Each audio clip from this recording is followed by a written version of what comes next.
Dust settles heavy on a ruined porch. A mountain man with cracked knuckles stares at a mail order contract he can barely read, needing a farmhand, not a wife.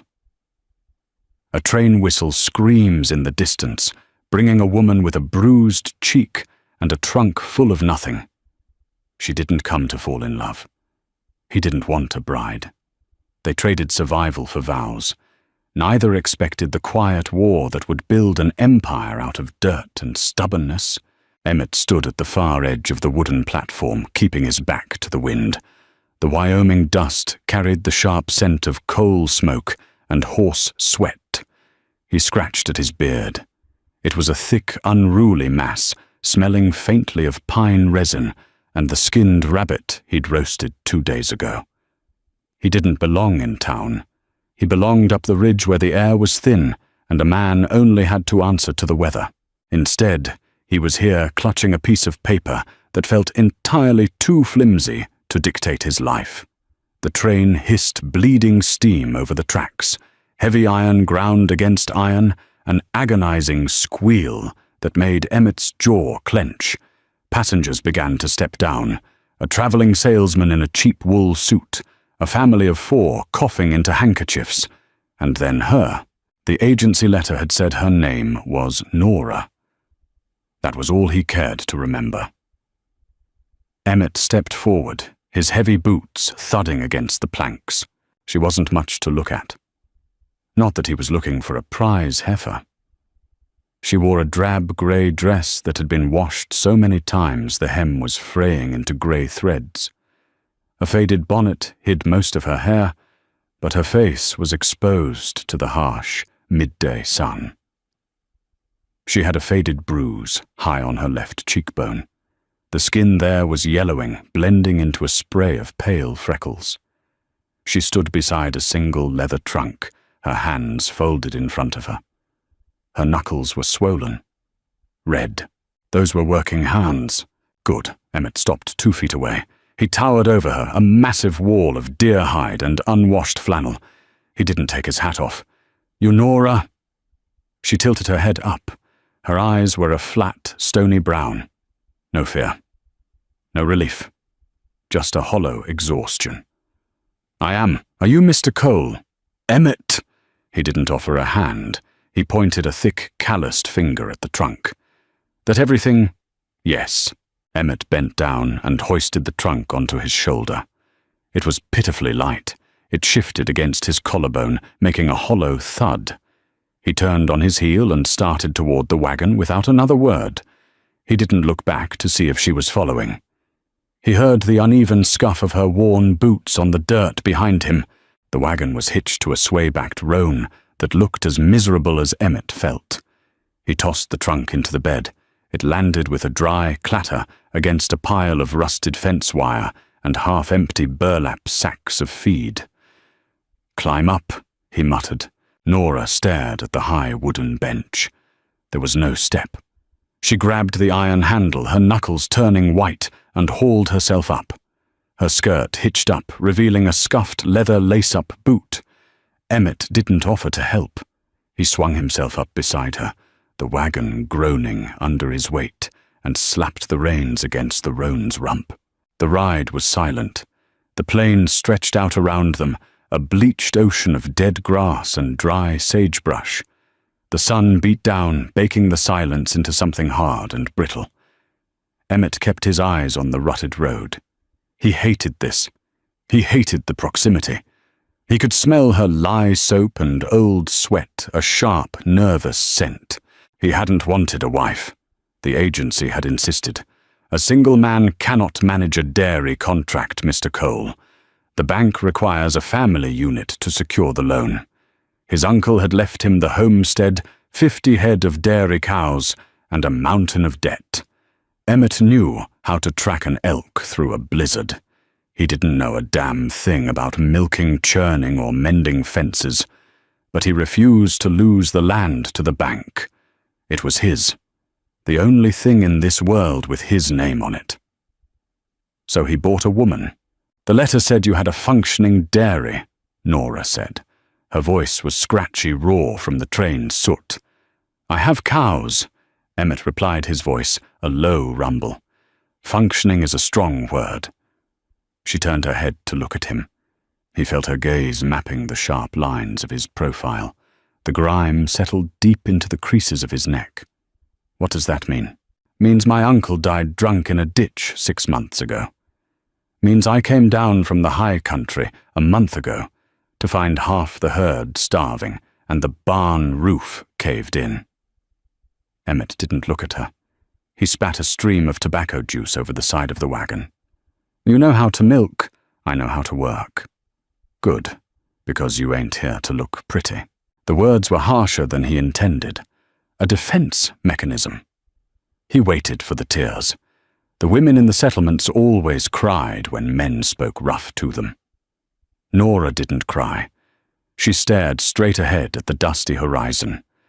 Mr. Cole, she said, her tone deadpan. If I cared about looking pretty, I wouldn't have married a man who smells like a rotting carcass through the mail. Emmett's hands tightened on the reins. He blinked. A muscle feathered in his jaw. He didn't smile, but a strange, abrupt huff of air escaped his nose. It wasn't quite a laugh. They turned off the main road onto a deeply rutted dirt path. The homestead appeared over a low rise. It was a disaster. The house was a sagging 2-story structure of weathered, unpainted wood. The porch drooped on one side like a broken jaw. To the left, the massive timber barn leaned precariously, several of its roof slats missing, exposing the dark ribs of the rafters. The corral was a sea of churned, dried mud, and standing in it were 30 or so Holsteins, their hip bones jutting sharply against their black and white hides. Nora didn't gasp. She didn't complain. She just looked at the ruin. Home, Emmett grunted, pulling the horse to a halt. The first morning started in the pitch black. Emmett kicked the iron stove in the kitchen to rattle the ashes down, tossing in 2 split logs. The house was freezing. The wind howled through the gaps in the window framing. He didn't bother checking if Nora was awake. If she couldn't get up at 4 in the morning, she was useless to him. He walked out to the barn, the cold biting at his exposed neck. The smell hit him before he even slid the heavy wooden door open. Ammonia, wet, rotting straw, sour milk. It was a physical wall of stench. Emmett hated the barn. It felt like a cage. He lit the kerosene lantern, the yellow light flickering over the stalls. The cows shifted nervously, lowing in deep, distressed tones. Their udders were tight, painful. Emmett grabbed a tin bucket and a wobbly 3-legged stool. He hated milking. His hands were too big, his grip too clumsy. He always pulled too hard, and the cows knew it. He sat beside a large, irritable cow, missing half her left ear. He grabbed a teat and pulled. Nothing. He yanked harder. The cow snorted, shifting her massive weight, and kicked backward. A muddy hoof caught the rim of the bucket, sending it clattering across the wooden floorboards. "Damn it to hell!" Emmett roared, standing up and kicking the stool. It splintered against the stall wall. Yelling at them won't make the milk drop. Emmett spun around. Nora stood in the barn doorway. She wore one of his old oversized flannel shirts over her grey dress, the sleeves rolled up past her elbows. Her hair was tied back in a tight, severe knot. In the lantern light, the bruise on her face looked like a dark shadow. "I didn't ask for your opinion." Emmett snapped, his chest heaving. He felt a hot flush of embarrassment. He was a mountain man. He survived grizzlies and avalanches. Being bested by a bovine infuriated him. Nora ignored his anger. She walked past him, picking up the dented bucket. She didn't flinch at the smell of the barn, though Emmett saw her nose wrinkle slightly. She approached the one-eared cow. "Move," she said quietly to Emmett. He scowled, crossing his thick arms, but took a step back. "She's a kicker. Mean as a snake." Nora didn't reply. She laid a hand on the cow's flank, right near the hip. She didn't pet the animal. She just pressed her palm firmly against the hide. "Easy," she murmured. It wasn't a sweet voice. It was a low, steady command. She knelt down without a stool. She positioned the bucket between her knees. Her scarred hands reached under. Emmett watched, expecting the cow to kick her teeth in, but Nora didn't pull. She massaged the base of the udder with her thumbs, a quick, rhythmic motion. Then a steady ping, ping, ping of white liquid hit the tin bottom.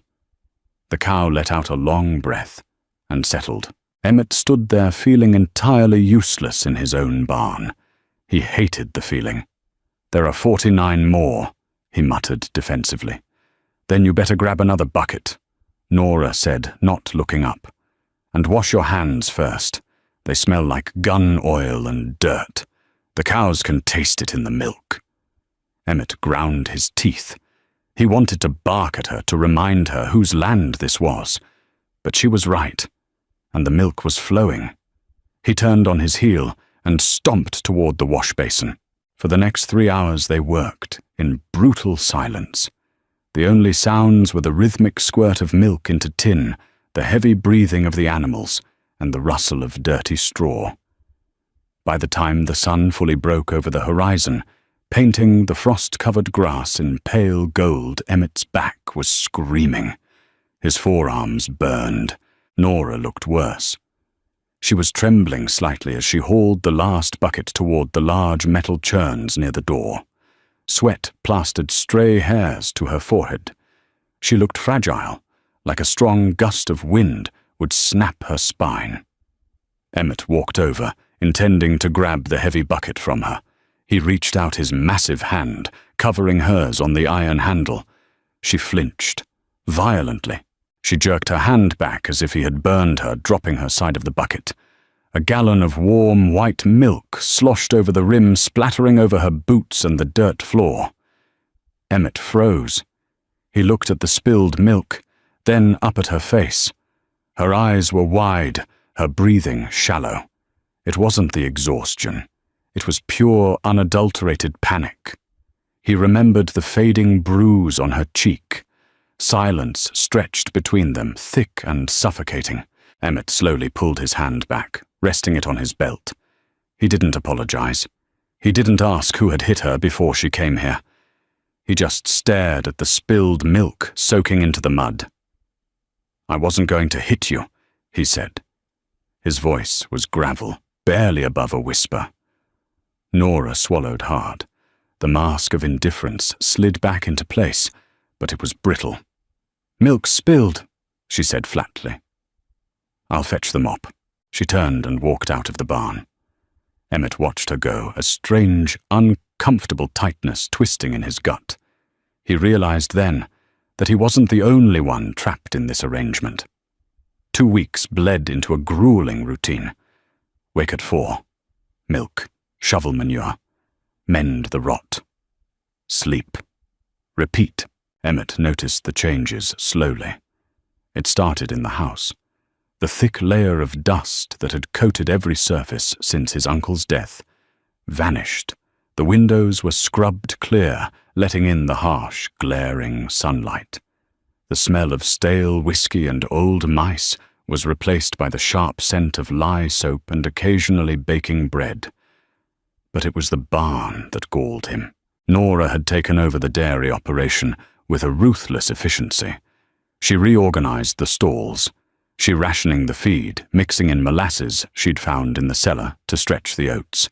She barely spoke to Emmett, unless it was to demand something practical. Nails. A new pitchfork. Clean rags.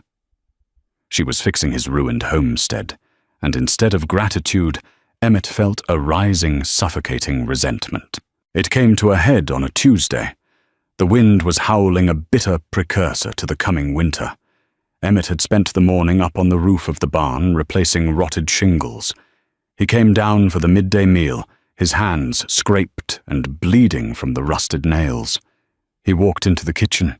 Nora was standing at the cast-iron stove, stirring a pot of beans. She didn't turn around. Emmett slung his heavy coat over a chair and sat down at the rough-hewn table. He looked at his hands, at the calluses and the dried blood. He was a hunter, a trapper. He knew the migration patterns of elk and the exact angle to set a snare. Here he was, just a clumsy labourer, taking orders from a woman half his size. Nora placed a tin bowl of beans and a slice of dense cornbread in front of him. She sat down opposite him with her own bowl. Emmett stared at the food. Beans again? Nora paused, her spoon hovering over her bowl. It's what we have in the pantry. I could go shoot a deer, have fresh meat. You don't have time to hunt, Nora said, practically taking a bite. The southern fence line is down. The herd will wander if you don't string new wire before nightfall. The blunt dismissal lit a fuse in Emmett's chest. He slammed his fist onto the table. The tin bowls jumped, beans sloshing over the sides. Don't tell me what I have time for on my own land, Emmett snarled, leaning forward. His size was intimidating, and he knew it. He wanted her to back down. He wanted to feel in control of something. Nora didn't flinch. She slowly lowered her spoon. She met his furious glare with that same flat, stony gaze. Your land, she repeated quietly. The words dripped with a quiet, lethal sarcasm. Your land is bleeding money, Mr. Cole. Your uncle drank away the profits, and you've let the rest rot because you'd rather be playing mountain man than shoveling shit. I've been working myself to the bone, Emmett shouted, standing up his chair, scraping violently against the floorboards. So have I. Nora fired back, her voice finally raising, cracking with a sudden raw emotion. She stood up, too, leaning over the table. Look at my hands, Emmett. Look at them. She shoved her hands out toward him. The knuckles were split and bleeding. Deep, angry cracks lined her palms from hauling coarse ropes and freezing buckets. The fingernails were chipped to the quick. I am not your enemy. Nora said, her voice shaking now, a desperate, angry tear finally escaping the corner of her eye. She angrily wiped it away with the back of her wrist. I am trying to save this place so I have a roof over my head. Because if this farm fails, you go back to the mountains. You survive. I go back to the gutters. And I refuse to go back. Emmett stared at her hands. The anger drained out of him, leaving behind a cold, heavy shame. He looked at the bleeding cracks in her skin, realizing she hadn't complained once. Not once. He slowly sank back into his chair. The silence in the kitchen was heavy, broken only by the whistling wind outside and Nora's ragged breathing. Emmett reached into his pocket. He pulled out a small round tin. He slid it across the wooden table toward her. It bumped gently against her tin bowl. Nora looked down at it. What is that? Bear grease and pine sap, Emmett muttered, staring intently at his beans. I mix it. Good for split skin. Keeps the infection out. Nora hesitated. She reached out and took the tin. She popped the lid. The smell of sharp pine and heavy animal fat filled the space between them. It wasn't a bouquet of roses. It was survival. She carefully scooped a bit out with her finger and began to rub it into her cracked knuckles. Emmett picked up his spoon and started eating the beans. They were bland. They were overcooked. The fence line, Emmett said quietly between bites. I'll get it strung before dark, but tomorrow morning I'm going out for a few hours. I'll get us a buck. We need meat. Nora didn't look up from her hands, but her shoulders dropped a fraction of an inch, the rigid tension leaving her spine. All right, she said softly. They finished their meal in silence.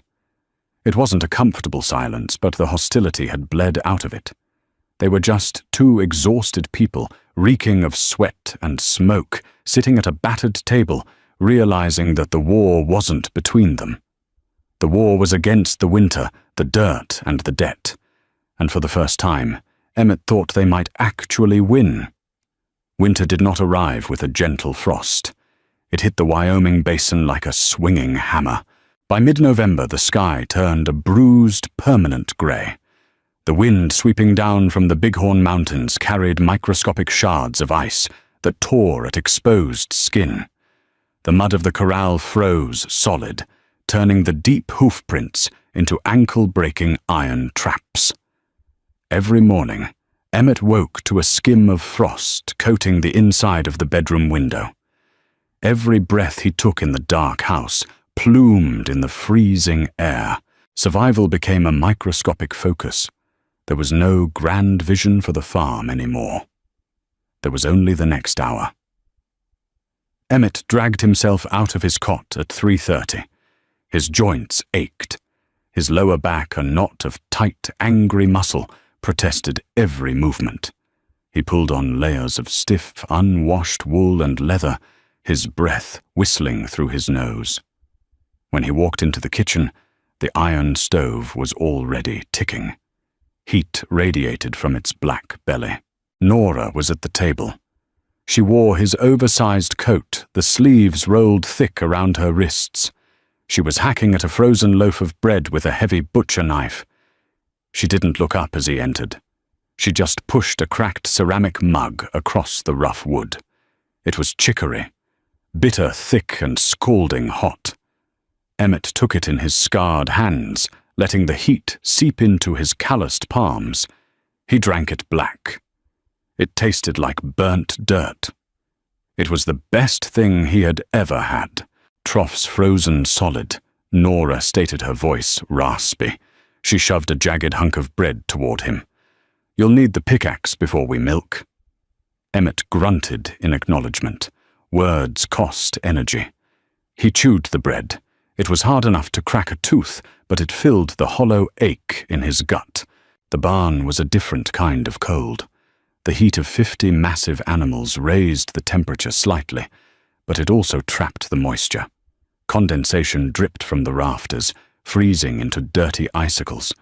The smell of ammonia was suffocating, trapped beneath the low roof. They worked in a tight mechanical rhythm. Break the ice, pitch the hay, shovel the manure before it froze to the floorboards. Then the milking. Nora's hands were raw, the skin peeling around her cuticles despite the bare grease. Emmett watched her from the corner of his eye as he stripped a stubborn Holstein. She didn't stop. She didn't complain. She just breathed in shallow, rhythmic gasps, her head pressed against the flank of the cow for warmth. The crisis hit on a Tuesday. The wind was screaming outside, throwing dry, powdery snow against the barn walls with the sound of shotgun pellets. Emmett was at the far end of the barn repairing a latch when the sound cut through the gale. It was a low, guttural bellow, not a moo of hunger, a sound of raw, tearing pain. He dropped his wrench and moved. Nora was already there, kneeling in the straw of the maternity stall. A large black and white heifer was down on her side, her chest heaving violently. A thick rope of bloody mucus trailed onto the frozen floor. "She's early," Nora said. Panic edged her voice, sharp and distinct. 2 weeks early. The cold stressed her. Emmett crouched beside her. The smell of blood and amniotic fluid hit him hot and metallic. The cow thrashed her heavy hooves, kicking out, smashing against the wooden slats of the stall. "Hold her head down," Nora ordered. Emmett didn't argue. He threw his weight forward, pressing his heavy knees into the foul-smelling straw. He grabbed the cow's thick neck, pinning her head to the ground. The animal's eye rolled back, white and terrified. Her hot, panicked breath blew across his face. Nora stripped off her coat, tossing it into the dirt. She rolled up her sleeves, exposing her pale forearms to the freezing air. She reached around to the cow's rear. "I can feel a hoof." She gritted out her face, contorting in concentration. "Just one. The calf is twisted. It's coming breech." Emmett held his breath. He knew hunting. He knew how to gut a deer and dress a pelt. But this blind, frantic reaching into the dark to drag life out into the cold, this was alien to him. He felt entirely useless. "Can you turn it?" he asked, his voice strained as the cow bucked under his weight. "I have to." Nora squeezed her eyes shut. She pushed her arm deeper. Blood smeared across her elbow. The muscles in her jaw bunched. "Push," she whispered to the cow. "Come on, push." The cow groaned, a terrible vibrating sound. Nora let out a sharp cry of effort, her boots slipping in the bloody straw. She pulled back her face, pale chest heaving. She held a slick, yellow-stained rope. "Tie this to the hoof," she gasped, thrusting the end of the rope toward him. "When she pushes, you pull. Straight back and slightly down. Don't snap the leg."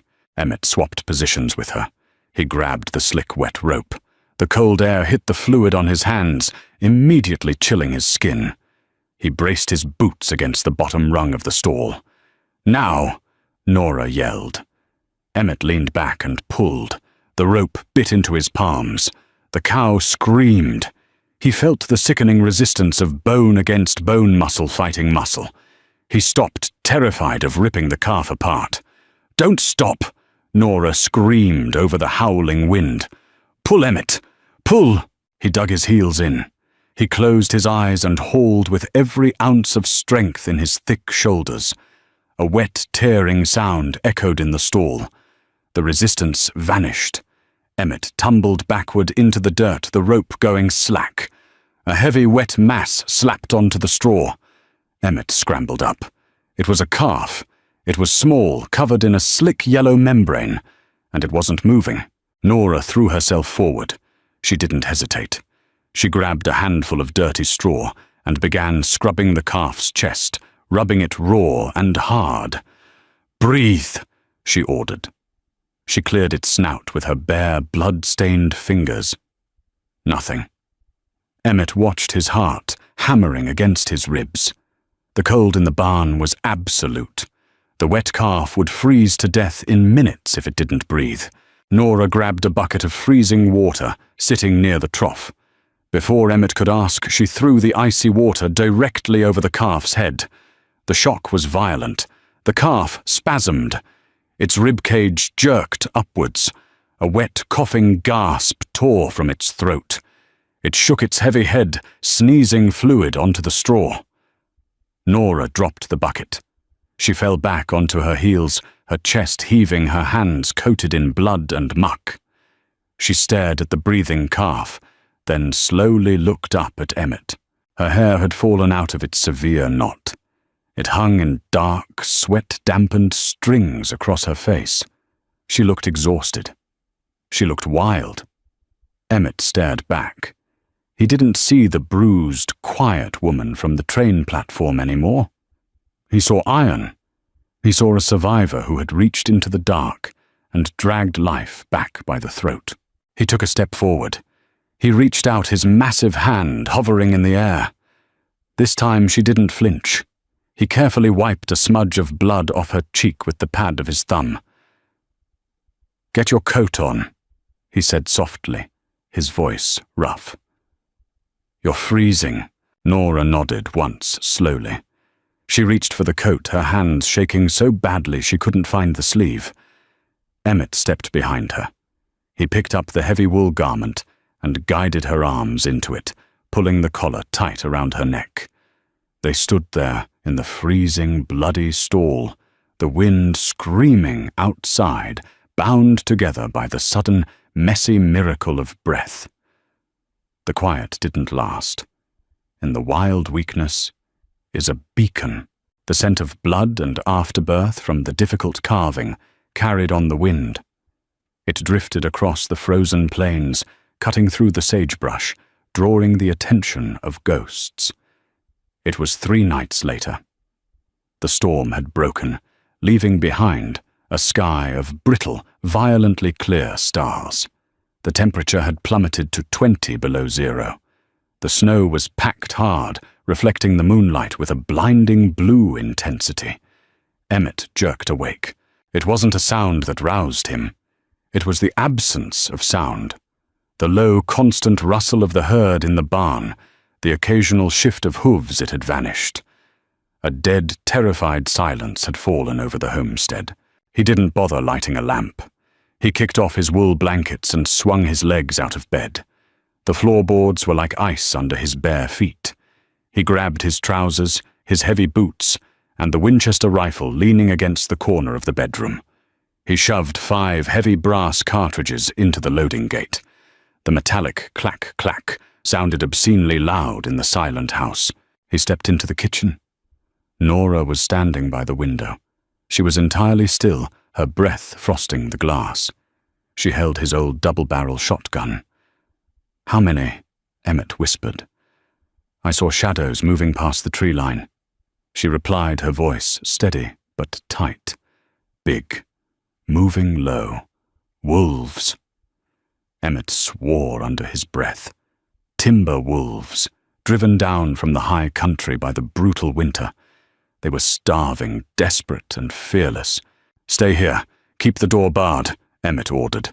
He pulled his heavy coat on over his bare chest, not bothering with a shirt. "If they get into the barn, they'll slaughter the calves," Nora said, turning to face him. Her eyes caught the moonlight. They were hard. "I'm coming." "No. You'll freeze or you'll get your throat torn out." "It's my herd, too," she stated. It wasn't a debate. She broke the shotgun open, checked the 2 red shells in the breech, and snapped it shut with a sharp flick of her wrist. Emmett ground his teeth, but he didn't have time to fight her. "Stay behind me. If you shoot, don't miss. I only have 5 rounds in the tube." He unbarred the kitchen door and kicked it open. The cold hit him like a physical blow to the chest, stealing the air from his lungs. The snow crunched loudly under his boots. He kept his rifle raised, scanning the shadows cast by the leaning barn. Everything was cast in stark black and silver. The silence was deafening. Then a scream tore through the night. It wasn't a human scream. It was a calf, high-pitched and frantic. "They're in the corral!" Nora yelled, sprinting past him. "Nora, wait!" Emmett roared, surging forward. The snow dragged at his boots. He rounded the corner of the barn. The corral was a chaos of black and white shapes. The cows were stampeding in a tight circle, their eyes wide with terror, lowing in deep, distressed bellows. In the center of the panic, 3 massive shapes darted through the snow. They were huge, easily 150 pounds each. Matted grey fur, yellow eyes reflecting the moonlight. One of them had a calf backed against the frozen rails of the fence. Emmett didn't hesitate. He raised the Winchester, tracking the wolf closest to the calf. He exhaled his breath, a white cloud, blocking his vision for a split second, and squeezed the trigger. The rifle roared, spitting a tongue of yellow fire into the night. The sharp smell of cordite instantly filled the freezing air. The wolf yelped a high, sharp sound and rolled into the snow. It thrashed violently, snapping at its own side before going still. The other 2 wolves stopped. They turned, fixing their yellow eyes on Emmett. They didn't run. They lowered their heads, their hackles raised, emitting a low, vibrating growl that Emmett felt in his teeth. They were starving. The gunshot hadn't broken their nerve. One wolf darted to the left, flanking him. The other charged straight on. Emmett pumped the lever of the rifle. The empty brass casing spun through the air, hissing as it hit the snow. He tracked the charging wolf. It was moving too fast, a blur of muscle and teeth. He fired. He missed. The bullet kicked up a spray of ice a foot to the wolf's left. The animal lunged. Emmett swung the heavy wooden stock of the rifle like a club, catching the wolf under the jaw. The impact jarred his shoulder, sending a shockwave of pain down his arm. The wolf scrambled backward, shaking its massive head, but immediately bunched its hind legs to spring again. From his left, a thunderous explosion ruptured the night. A sheet of flame erupted from the darkness. The flanking wolf, the one Emmett had lost track of, was thrown sideways by the blast of buckshot, a spray of dark crimson painting the pristine snow. Emmett spun around. Nora stood 10 feet away. The heavy shotgun was still pressed to her shoulder, smoke curling from the right barrel. The recoil had knocked her back a step. The remaining wolf realized the odds had shifted. It looked at its dead packmates, let out a frustrated snarl, and bolted into the dark clearing the corral fence in a single bound. Silence slammed back down onto the homestead, broken only by the panicked breathing of the cows and the ringing in Emmett's ears. He lowered the rifle. His hands were shaking. Adrenaline dumped from his system, leaving him hollow and freezing. He looked at the two dead wolves, then at Nora. She slowly lowered the shotgun. She was staring at the mangled body of the wolf she had shot. She dropped the gun into the snow. Emmett walked over to her. She was shivering violently, her teeth chattering. He looked at her shoulder. The recoil of the heavy 12-gauge, fired by someone who barely weighed 110 pounds, had done damage. "Let's get inside," Emmett said gruffly. He picked up the shotgun, grabbed her by the uninjured arm, and steered her back toward the house. In the kitchen he barred the door and pushed her into the chair nearest the iron stove. He stoked the fire until it roared, throwing a harsh orange light across the room. "Take the coat off," he ordered. Nora didn't argue. Her hands were shaking too badly to manage the buttons. Emmett pushed her hands away. His thick, calloused fingers clumsily undid the buttons of the heavy wool coat, peeling it back. Underneath, she wore a thin cotton nightgown. Her right shoulder was already turning a deep, angry purple. The skin was unbroken, but the bruising was massive, spreading from her collarbone down to her bicep. It looked incredibly painful. Emmett turned away. He opened the cupboard and pulled out a bottle of cheap, raw whiskey his uncle had left behind. He grabbed a clean rag. He walked back and knelt beside her chair. He poured a generous splash of the liquor onto the rag. The sharp smell of alcohol filled the small kitchen. "This is going to sting," he muttered. "The skin is chafed raw." He gently pressed the alcohol-soaked rag to her collarbone. Nora hissed her back, arching her good hand, gripping the edge of the wooden chair until her knuckles turned white. But she didn't pull away. Emmett worked in silence, cleaning the abrasions caused by the heavy gun stock. He was incredibly gentle. His massive hands, which had just clubbed a wolf, moved with a microscopic, careful precision over her battered skin. He looked up at her face. Her eyes were closed. The yellow bruise she had arrived with was long gone, replaced by the windburn and exhaustion of the frontier. "You didn't miss," he said quietly. Nora opened her eyes. She looked down at him, kneeling in front of her. The cold, flat distance in her gaze was gone. It was replaced by a bone-deep exhaustion and something else. A quiet, terrifying vulnerability. "You told me not to," she whispered. Emmett stared at her. He realized then, kneeling on the cold floorboards, smelling of cheap whiskey and gunpowder, that he didn't just need her to milk his cows anymore. He trusted her. He trusted her to watch his back in the dark. He pulled the rag away and stood up. He left the bottle of whiskey on the table. "Drink a swallow," he told her, not looking back as he walked toward his bedroom. "It'll help you sleep. We have to bury those carcasses before dawn." February brought a false thaw. The snow turned to a deep, sucking mud that coated everything in a thick grey paste. But worse than the mud was the paper. Emmett sat by the kitchen stove, carefully stripping and oiling his Winchester. The smell of gun oil and burnt wood hung in the air. Across the room, sitting at the small, wobbly desk his uncle had used to store empty bottles, sat Nora. A single kerosene lantern burned beside her, casting a flickering yellow circle of light over a large, leather-bound ledger. She had a steel dip pen in her hand.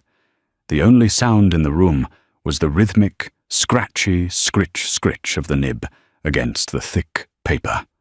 Emmett hated the ledger. It was a record of his failures, a mathematical proof that he was bleeding out slowly. He watched Nora. She was studying a stack of receipts, her brow furrowed in deep concentration. She dipped the pen into the inkwell, tapped it against the glass rim, and made a sharp, decisive line in the column. She looked like a general surveying a battlefield map. "How bad is it?" Emmett finally asked, wiping a clean rag down the barrel of the rifle. Nora didn't look up immediately. She finished writing a number, carefully blotted the wet ink, and closed the book. The heavy thud of the leather cover sounded like a coffin lid snapping shut. "The milk yields are up," she said carefully. "The rationing worked. We didn't lose any calves to the freeze. We have 30 gallons of cream ready for the town run tomorrow." "But," Nora turned in her chair to face him, "but the feed prices tripled over the winter, and the loan payment your uncle deferred last spring is due on the 1st of the month." Emmett stopped wiping the gun. He set it across his knees. He knew exactly what she was saying. "We don't have it.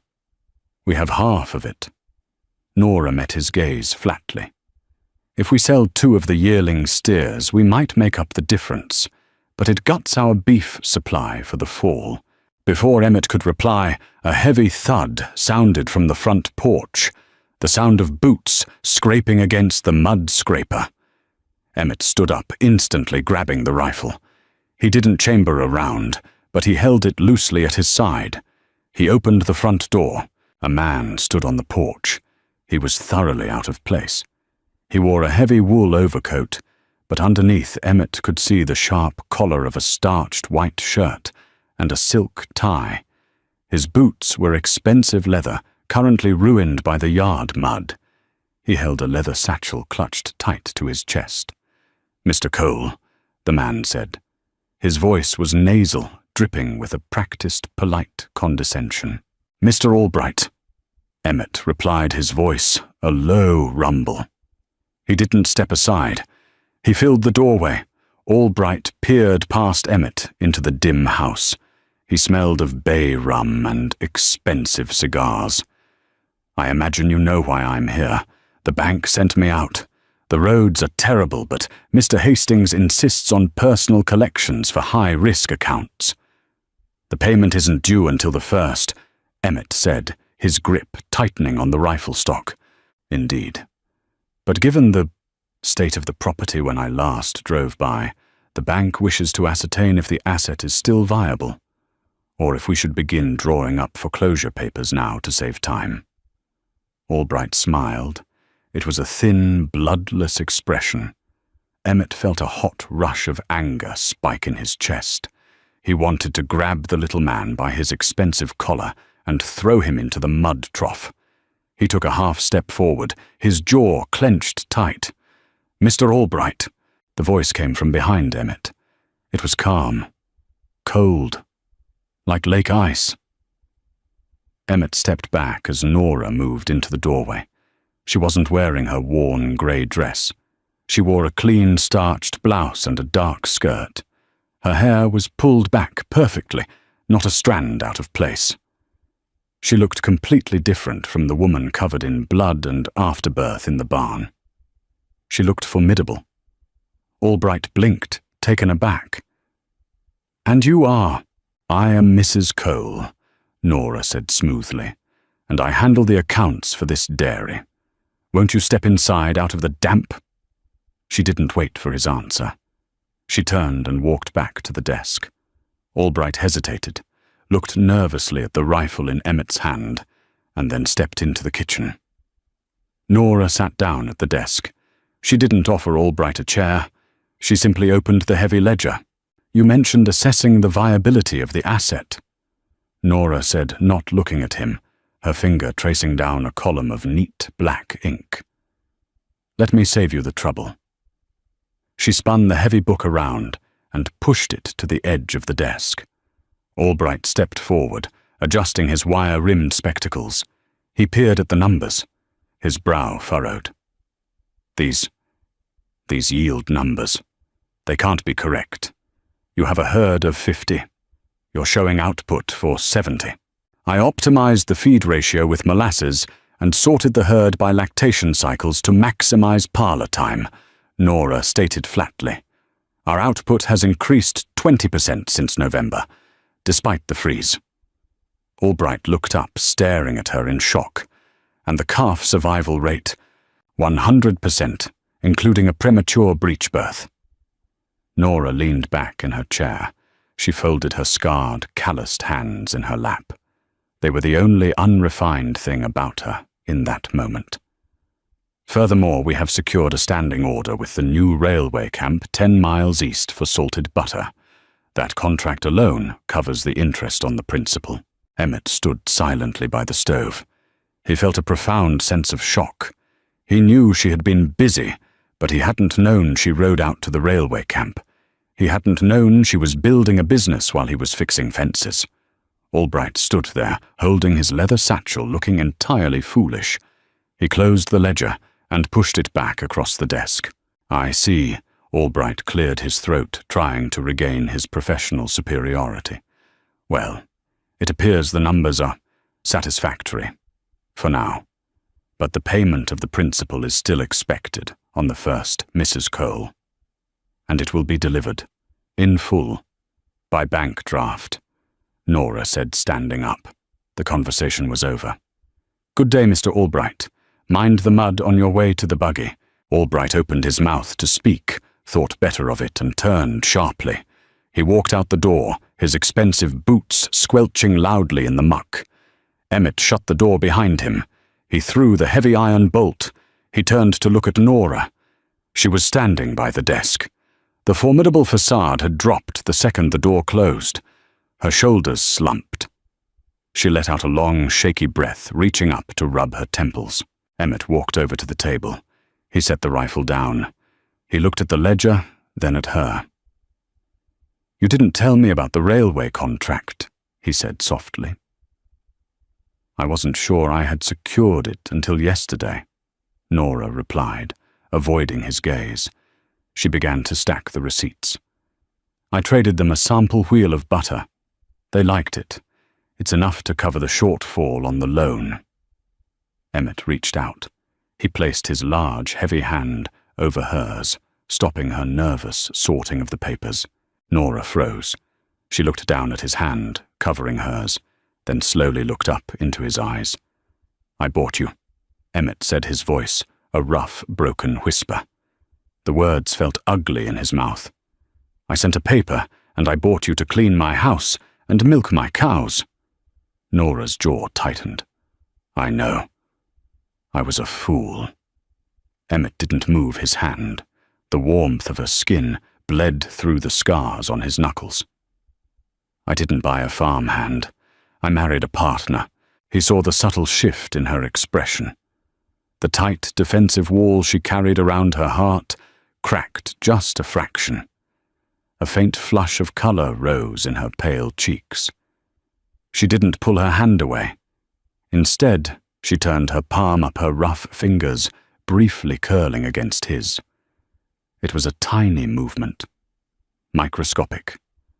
But in the quiet, dusty kitchen surrounded by debt and mud and the smell of gun oil, it felt like a thunderclap. We still have to survive the spring thaw, she whispered. We will, Emmett promised. And for the first time since he inherited the ruined dirt, he believed it. Spring did not arrive with blooming wild flowers and gentle breezes. It came violently.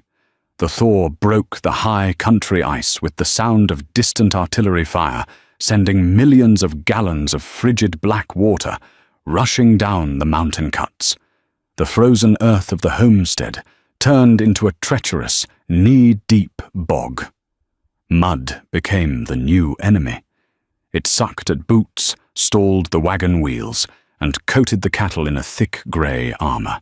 The air smelled of rotting pine needles, wet wool and churning dirt.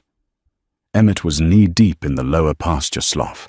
Rain beat down in a relentless freezing sheet, pasting his heavy canvas coat to his broad back. The creek had jumped its banks an hour ago, turning the pasture into a shallow, rushing river. 10 head of cattle had wandered into the low ground before the water rose. and now they were stranded on a shrinking island of saturated earth, lowing in panic. "Move!" Emmett roared, swinging a coiled rope against his thigh. He waded forward. The water was icy, numbing his legs past the calves. He hated the water. It was chaotic, unpredictable. He grabbed the nearest heifer by the halter, dragging her massive, terrified weight into the rushing current. The water surged against his thighs, threatening to knock him off balance. The mud beneath his boots gave way. A submerged cottonwood trunk, swept down from the ridge, slammed into the back of Emmett's knees. He went down hard. The freezing water closed over his head, a shocking, breathless dark. He thrashed his hands, clawing at the muddy bottom. When he broke the surface, coughing violently, he tried to stand. He couldn't. The heavy waterlogged timber had rolled over his right shin, pinning it deep into the sucking mud. The current pushed relentlessly against his chest. "Emmett!" The shout cut through the roar of the water. Nora stood on the high bank. She wore no coat, just a soaked woolen sweater that clung to her thin frame. The rain slicked her dark hair flat against her skull. "I'm pinned!" Emmett bellowed, his teeth instantly chattering. He strained against the log, the muscles in his thick neck cording. The wood didn't budge. It was buried too deep, locked in the clay. Nora didn't scream. She didn't freeze. She turned and vanished over the ridge. Emmett gripped the bark of the log, keeping his head above the surging water. The cold was absolute. It gnawed at his bones, making his hands clumsy and useless. He watched the water level inch higher on his chest. For the first time in his life, the mountain man felt the cold, sharp edge of real fear. He wasn't going to freeze. He was going to drown in 2 feet of runoff. Then the heavy rhythmic thud of hooves hit the mud. Nora appeared over the ridge leading the sway-backed roan. She had thrown a heavy leather harness over the horse's neck. She waded directly into the freezing water. She didn't hesitate. The current hit her waist, nearly knocking her off her feet, but she braced her shoulder against the horse's wet flank and pushed forward. She reached Emmett, her face pale lips, tinged blue. She carried a thick hemp rope with a forged iron hook on the end. She didn't ask if he was all right. She took a deep breath and plunged her arms, then her head, straight down into the freezing, opaque water. Emmett waited, his heart hammering against his ribs. 5 seconds. 10. Nora broke the surface, gasping for air, violently wiping muddy water from her eyes. "It's hooked," she choked out. She had managed to blindly secure the iron hook underneath the lip of the heavy timber. She waded back to the horse, looping the other end of the rope around the heavy leather harness, tying a quick, brutal timber hitch. She grabbed the horse's bridle. "Walk on!" she screamed, her voice tearing. She slapped the horse's wet neck. "Walk on, damn you!" The roan groaned, dropping its massive head, its hooves seeking purchase in the slippery mud. The rope pulled taut, shedding a spray of dirty water. The horse strained its muscles, bunching, fighting the weight of the waterlogged tree and the suction of the clay. Slowly, agonizingly, the log shifted. Emmett felt the pressure release. He didn't wait. He threw his weight backward, dragging his numb leg out of the trap. He collapsed into the shallow water, dragging himself onto the muddy bank on his hands and knees. Nora dropped the bridle. She fell to her knees in the mud beside him. She was shivering uncontrollably, her teeth clicking together. She grabbed his broad shoulders, her hands frantic, checking him for broken bones. "Are you bleeding?"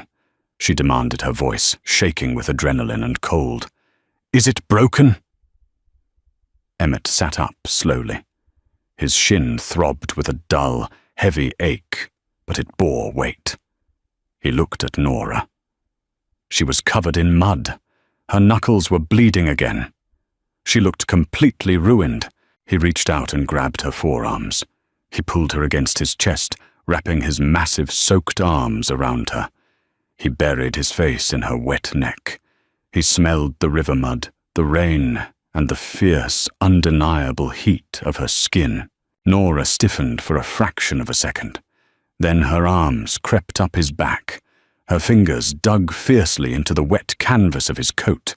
She buried her face against his collarbone. They sat there in the freezing mud, the river roaring beside them, holding on to each other like survivors of a shipwreck, clinging to the same piece of driftwood. "I've got you," Emmett whispered, his voice cracking. "I've got you." Summer baked the Wyoming plains into a brittle golden crust. The heat was a heavy physical weight, carrying the thick, sweet scent of cut alfalfa and the sharp tang of curing leather. The mud had hardened into dust. The river had receded to a lazy, manageable trickle, and the homestead was completely unrecognizable. The sagging roof of the barn had been replaced with straight, fresh pined timbers that bled golden sap in the afternoon sun. The corral fence stood straight and rigid, wrapped in heavy new wire. The cows were fat, their black and white coats shining with health. But the real heart of the operation was the dairy house Emmett had built onto the side of the kitchen.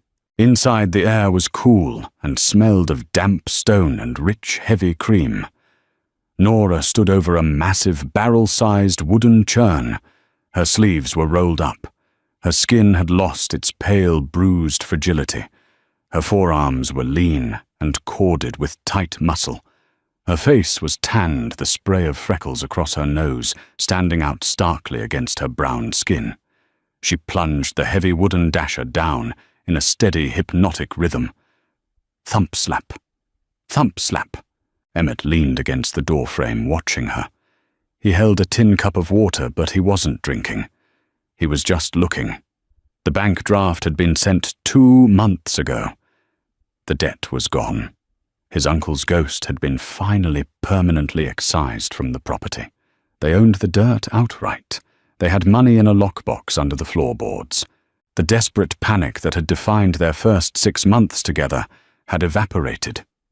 But in its absence, a new heavy tension had settled over the house. It was a quiet, suffocating awareness of each other. The survival contract was fulfilled. Neither of them had spoken about what came next. Nora stopped churning. She wiped the sweat from her forehead with the back of her wrist, leaving a faint streak of white cream near her hairline. She looked up and caught him staring. She didn't look away. The stony, flat shield she used to carry in her eyes was gone. In its place was a cautious, waiting warmth. "The railway camp sent a rider this morning," Nora said, her voice steady. "They want to double the order for salted butter, and the mercantile in town wants exclusive rights to our heavy cream. We have the yield for it," Emmett replied, his voice a low rumble. He stepped into the cool dairy house. He set the tin cup down on the stone counter. He walked over to her. He was still massive, still rough-hewn, smelling of horse sweat and sun-baked earth, but the wild, cornered animal edge had worn off him. He stopped inches away from her. He reached out. His thick, scarred thumb brushed the streak of cream from her temple. His touch was painstakingly gentle. Nora's breath hitched. She didn't pull away. She tilted her face, just slightly, leaning into the warmth of his rough palm. "I built something," Emmett muttered. He dropped his hand, suddenly awkward. Nora blinked. "What?" "Out front." He turned and walked out of the dairy house. Nora followed him, wiping her hands on her apron. She stepped out onto the porch. The broken, drooping jaw of the old wood had been ripped away entirely. In its place was a wide, sturdy veranda made of planed oak. But that wasn't what Emmett was pointing at. Parked near the hitching post was the old farm wagon.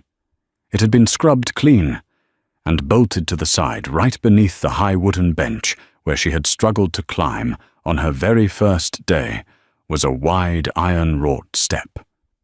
It was perfectly placed. Nora stared at the iron step.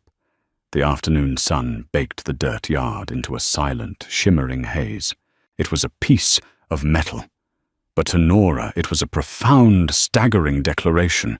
It meant he remembered. It meant he watched her. It meant he saw the quiet struggles she thought she hid so well, and he cared enough to fix them. She turned to look at Emmett. He was standing on the porch, his thumbs hooked into his suspenders. He was looking at his boots, a faint, embarrassed flush creeping up his thick neck. Nora walked up the porch steps. She didn't stop until she was standing flush against his chest. Emmett looked down. Nora reached up, gripping the rough canvas of his work shirt. She pulled him down. The kiss was not graceful. It was clumsy, an abrupt collision of teeth and hesitation. Emmett froze for a split second, entirely shocked before his massive hands came up, gripping her waist with a desperate, overwhelming intensity. He kissed her back hard and deep. He tasted of black chicory and salt sweat. She tasted of fresh milk and summer heat. There was no sweeping romance. There were no violins. Just the sound of the wind rattling the dry sagebrush and the heavy, ragged breathing of two people who had fought a war against the dirt and finally found a place to rest. When they finally pulled apart, Emmett rested his forehead against hers. His hands were shaking slightly where they gripped her waist. "You don't have to stay because of the contract," he whispered, roughly, the words tearing out of him. "The debt is paid. If you want to go to the city, I'll give you half the lockbox." Nora's hands slid up to frame his bearded, grimy face. She looked at him with an absolute, terrifying certainty. "Emmett Cole," she said softly, her thumb tracing the scar on his jaw. "I didn't break my back, turning this ruin into a fortress just to hand it over to someone else. This is my home, and you're my husband. I'm not going anywhere." Emmett closed his eyes, letting out a long, shuddering breath that seemed to empty his lungs of a year's worth of fear. He wrapped his arms around her, burying his face in her dark hair, anchoring himself to the only solid thing in his world.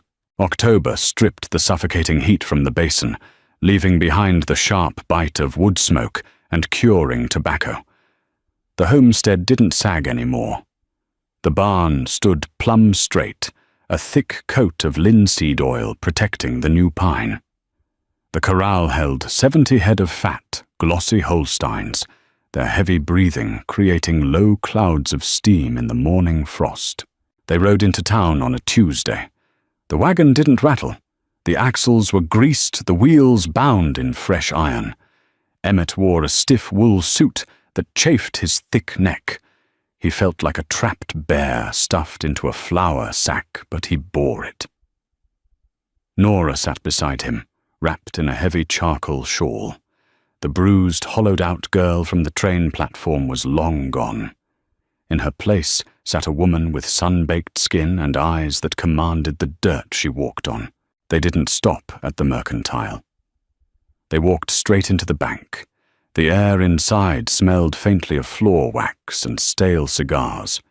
Mr. Albright, the man who had once sneered at their mud, stood behind the mahogany counter. He didn't sneer today. He pulled off his wire-rimmed glasses and offered a tight, nervous smile, his eyes darting to the heavy leather ledger tucked under Nora's arm. "The deed for the Southern Ridge, Mr. Cole," Albright said, sliding a thick parchment across the polished wood. 300 acres. Paid in full by bank draft. Emmett stared at the paper. It represented grazing land timber and a future that didn't involve starving in the snow. He didn't pick up the silver dip pen resting in the inkwell. Instead, he stepped back, yielding the space. "Nora," Emmett grunted. It was her butter, her mouth, her survival. She stepped up to the counter. Her hands were still rough, the knuckles permanently thickened from the winter they had nearly lost everything. She took the pen. She didn't hesitate. She signed her name in sharp black strokes. then handed the pen back. Emmett took it, his massive fingers dwarfing the delicate silver, and scrawled his thick signature beside hers. Outside, the autumn wind whipped dry dirt around the wagon wheels. Emmett reached into his breast pocket. He pulled out the crinkled, sweat-stained mail order contract he'd carried for over a year. He didn't read the words. He tore it in half then, again, letting the wind snatch the scraps directly from his palm. Nora watched the paper scatter across the rutted street, disappearing into the dust. She climbed onto the iron step, taking her seat on the high wooden bench. "Drive," she said quietly. Emmett snapped the reins. They headed back to the dirt they owned. From a ruined, muddy homestead to the jewel of the western frontier, Emmett and Nora proved that real love isn't found in poetry.